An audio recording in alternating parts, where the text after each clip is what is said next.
Sebelumnya Pak, perkenalkan kami dari Universitas Muhammadiyah Kalimantan Timur, Fakultas Hukum.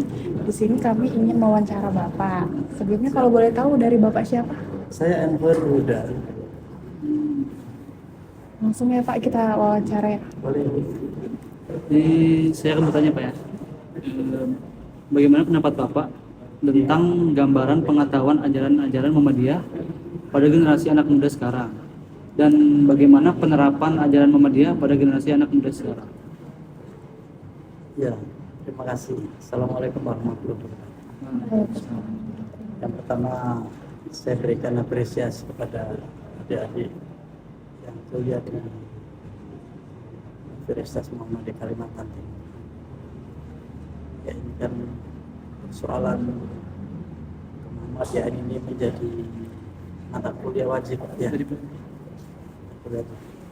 Nah, terkait dengan pertanyaan yang dimaksud bahwa gambaran pengetahuan ajaran Muhammadiyah pada generasi muda sekarang, ini kan bervariasi ya. Ajaran Muhammadiyah secara umum itu kan memang kalau pada dasarnya sebagaimana sudah didapat dari materi kuliah ya, Muhammadiyah itu kan menerapkan ajaran yang sesuai dengan Quran dan Sunnah ya. Nah, bagaimana kemudian gambaran pengetahuan ajaran Muhammadiyah atau Muhammadiyah terhadap generasi muda sekarang, itu secara umum bervariasi. Ada yang beranggapan bahwa pengetahuan tentang ajaran Muhammadiyah itu pada generasi muda masih cukup baik. Nah, terutama pada kalangan anak-anak muda yang memang aktif di kegiatan kegiatan taklim ya, kegiatan keagamaan yang diselenggarakan baik oleh komunitas di lingkungan Muhammadiyah atau yang lain. Nah, ada juga yang berpendapat bahwa pemahaman mendalam terhadap ajaran tersebut dapat ditingkatkan. Nah, dengan cara apa meningkatkannya? Mencoba untuk kita harus berkolaborasi. Namanya menuntut ilmu itu kan bagian dari kewajiban kita. Ya, meningkatkannya ya dengan cara kita harus dekati kelompok-kelompok kajian, kelompok-kelompok taklim, sehingga gambaran ajaran Muhammadiyah itu yang diperoleh oleh anak-anak muda itu insya Allah akan mendapatkan secara utuh.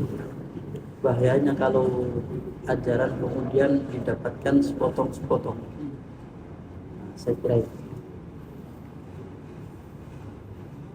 Untuk pertanyaan selanjutnya Pak, menurut Bapak, strategi apa yang akan diterapkan dalam merealisasikan ajaran Muhammadiyah kepada generasi muda sekarang ini? Nah, persoalan strategi yang dimaksud agar bisa merealisasikan ajaran Muhammadiyah kepada generasi muda, anak muda sekarang, maka tentunya itu akan diterapkan meliputi pengembangan kurikulum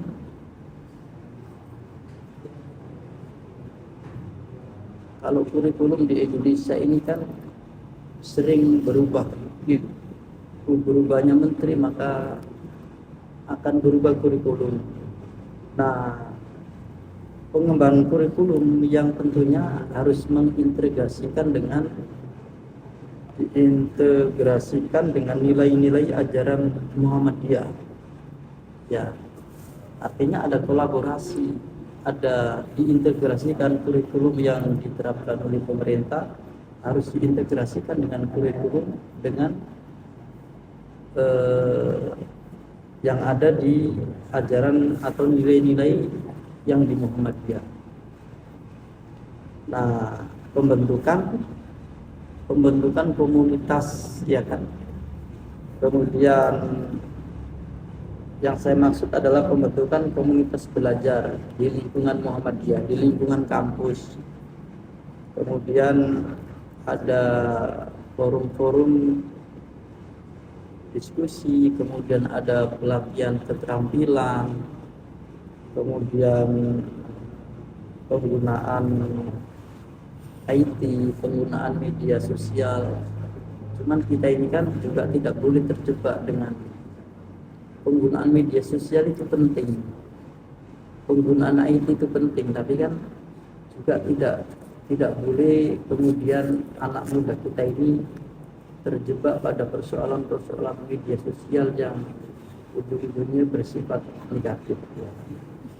Nah, saya kira itu, sehingga dengan demikian maka pola pembinaan karakter dan kepemimpinan insya Allah akan bisa didapat. Saya kira itu. Dan untuk pertanyaan selanjutnya Pak, apakah ada kendala yang dihadapi mengenai proses penerapan ajaran Muhammadiyah ini? Kalau kendala itu banyak ya. Awal-awal berdirinya Muhammadiyah itu kan ratusan tahun yang lalu itu banyak menghadapi kendala. Dakwah yang dilakukan oleh Muhammadiyah pada saat itu, karena waktu itu masih musim penjajahan Belanda. Nah, itu banyak kendala-kendala yang dialami oleh Muhammadiyah di dalam melakukan serangkaian dakwah pada saat itu. Nah, sekarang beberapa kendala yang mungkin dihadapi termasuk minimnya pemahaman dan kesadaran akan ajaran Muhammadiyah itu sendiri. Tantangan dalam mengubah perilaku dan sikap yang sudah terbentuk, kurangnya sumber daya manusia, kemudian dukungan untuk program yang mempromosikan ajaran tersebut. Nah, sekarang ini kan kendala yang ada pada saat sekarang. Kalau dulu kan kendala di dalam berdakwah itu dialami oleh para suku Muhammadiyah pada saat itu, zaman penjajahan luar biasa. Nah, sekarang kendala kita itu adalah kita harus berhadapan juga dengan media sosial. Terkadang ada media-media mainstream yang mengatakan bahwa Muhammadiyah itu masih dikelompokkan pada isu-isu yang negatif, yang Wahabisme atau yang lain-lain. Padahal Muhammadiyah itu dari awal menyatakan diri bahwa berlandas dakwahnya itu pada Al-Quran dan Al-Hadis. Nah, itu saya kira kendala-kendala yang dihadapi pada saat sekarang.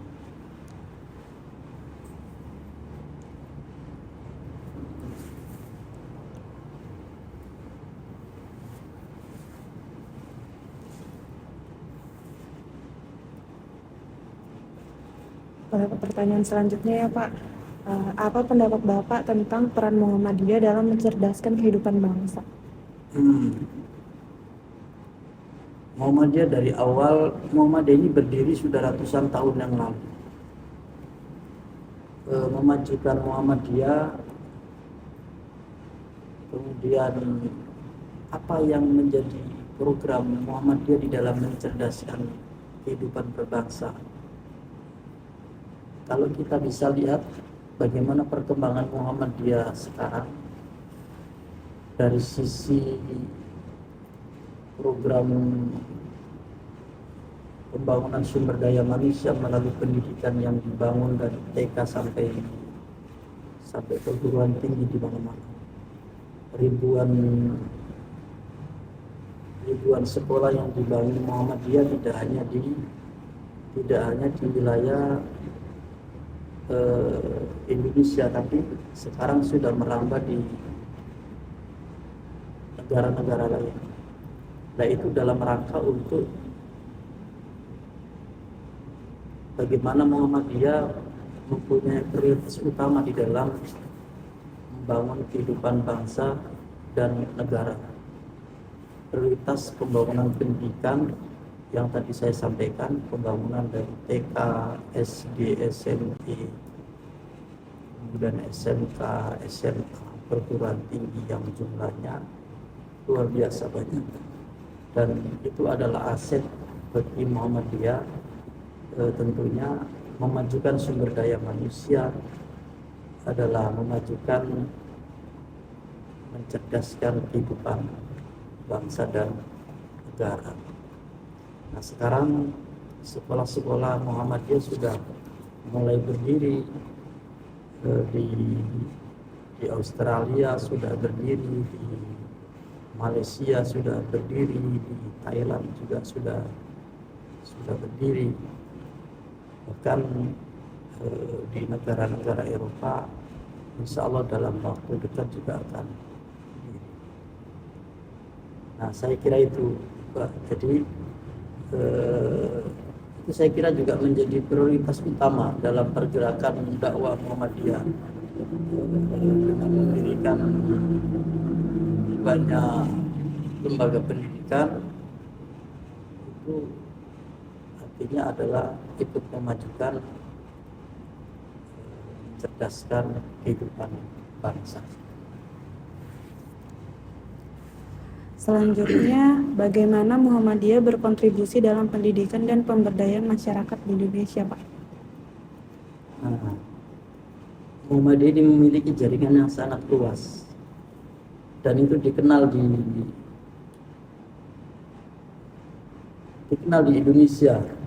Jaringan Muhammadiyah melalui lembaga pendidikan, tadi saya sampaikan, pendidikan di tingkat dasar, kemudian pendidikan menengah, pendidikan tinggi, perguruan tinggi, yang tentunya itu memberikan akses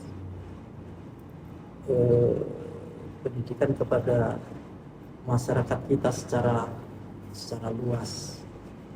Nah, selain itu, organisasi yang didirikan oleh C.J. Ahmad Dahlan ini juga terlibat dalam program pemberdayaan ekonomi masyarakat, pelatihan keterampilan, bantuan sosial, kemudian bantuan advokasi terhadap warga yang membutuhkan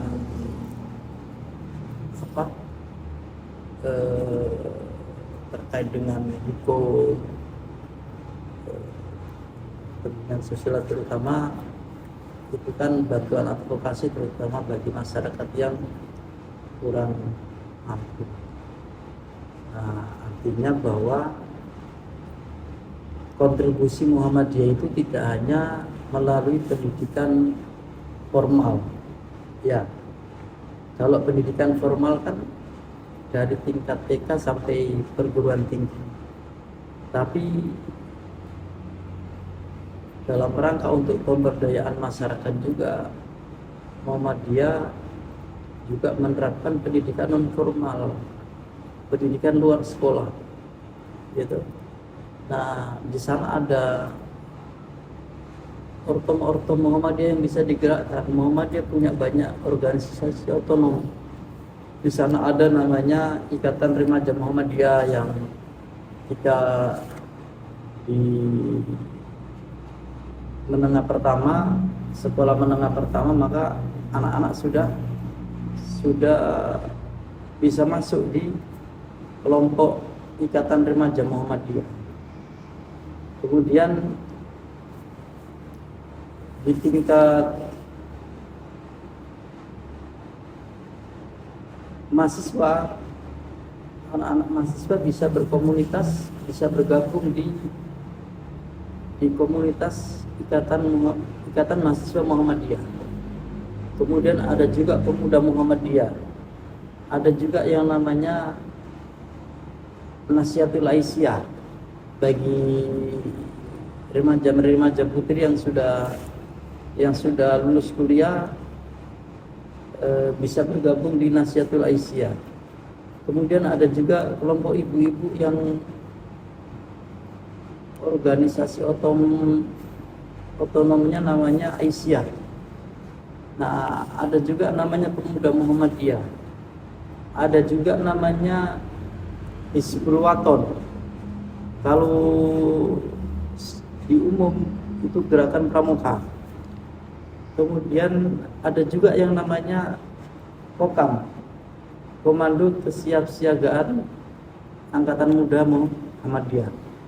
Nah, ini yang biasanya diterjunkan ke masyarakat, membantu proses pemberdayaan di masyarakat kita. Nah, sebenarnya secara hierarki organisasi Muhammadiyah, dengan adanya organisasi otonom ini ya terbantu dalam menjalankan program dan kontribusi untuk masyarakat, untuk pemberdayaan masyarakat kita. Dari organisasi otonom yang dibentuk oleh Muhammadiyah ini tentunya sudah banyak dirasakan oleh masyarakat kita ketika terjadi bencana. Kemudian akhir-akhir ini Muhammadiyah melalui otonomnya, melalui organisasi otonomnya menggalang kegiatan untuk membantu saudara-saudara kita di Palestina. Begitu juga pemuda dan kokamnya ketika ada musibah, ada bencana, maka organisasi otonom di Muhammadiyah ini akan bergerak cepat dalam rangka untuk memberikan kontribusi kepada masyarakat yang terkena bencana. Saya kira itu. Dan satu lagi Pak, mungkin ada pesan-pesannya untuk anak-anak muda zaman sekarang atau Gen Z sekarang supaya menjadi jadi situasi Indonesia ini kan tidak menentu. Anak-anak muda ini kan harus menjadi motor untuk penggerak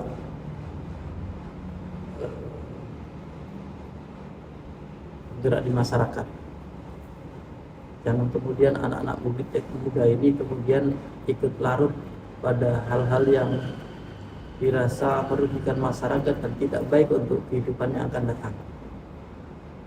Banyak persoalan yang memang harus dicermati di masyarakat kita.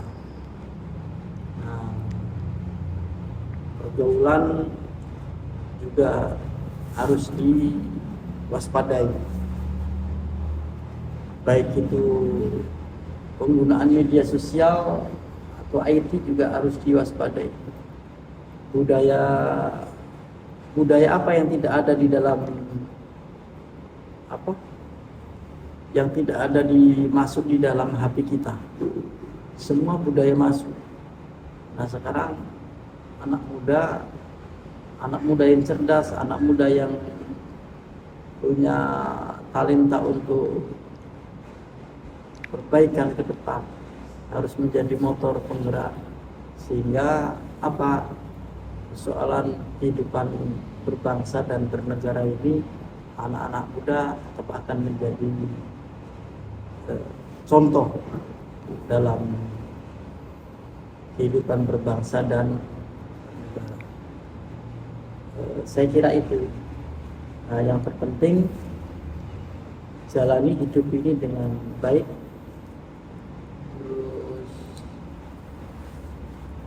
Terus jangan tinggalkan ajaran-ajaran yang sudah didapat dari ustadz, ustadzah, guru-guru kita yang baik dilaksanakan. Kalau ada ajaran-ajaran yang sekiranya nyeleneh, yang tidak sesuai dengan ajaran yang dicontohkan oleh Rasulullah SAW melalui hadis sahih, tidak sesuai dengan ajaran Quran, ya kita harus hindari, kita harus tinggalkan kan, supaya apa? Menjadi manusia yang bermanfaat, menjadi manusia yang bermartabat untuk diri kita, untuk keturunan kita, dan untuk lingkungan kita. Anak muda yang soleh insya Allah akan menjadi impian bagi orang tua kita, gitu? Ya, jadilah anak-anak yang tidak lupa terhadap apa, jasa orang tua, guru, ya. Jangan lupa anak-anak ini harus senantiasa berdoa kepada orang tua. Jangan lupa orang tua kita. Masih ada semua orang tua? Alhamdulillah masih. Alhamdulillah.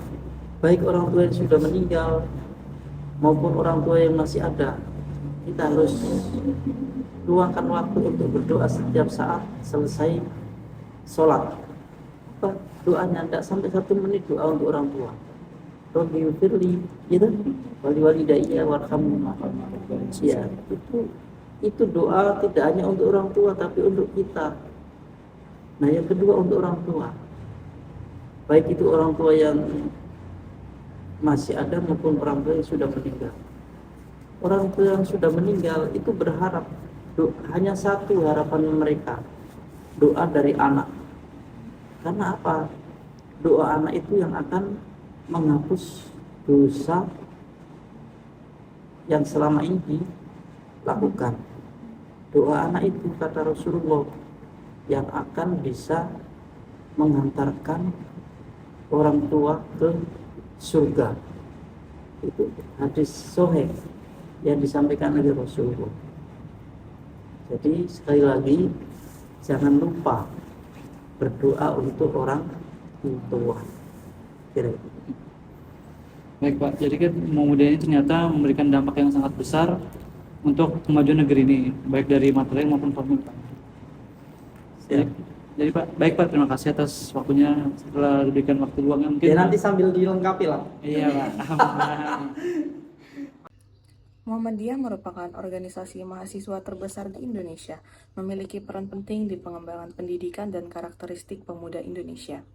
Terjadinya dinamika perubahan zaman yang semakin kompleks mengharuskan kita untuk menghadirkan generasi yang nantinya memiliki peran yang besar dalam menjaga keberlangsungan. Maka dari itu diperlukan cendekiawan muda secara berkelanjutan dengan tujuan dapat meneruskan dakwah-dakwah serta ajaran kemuhammadiyahan. Adapun beberapa strategi yang bisa diterapkan dalam merealisasikan ajaran kemuhammadiyahan kepada generasi muda, yaitu dengan mengoptimalkan peran pendidikan kepada generasi muda, memperkuat materi keislaman dan kemuhammadiyahan. Muhammadiyah berdiri sudah sejak lama, tidak berfokus ke dalam kegiatan organisasi saja, namun mengambil peran penting di dalam dunia pendidikan di Indonesia dan memiliki tujuan memajukan umat serta bangsa Indonesia.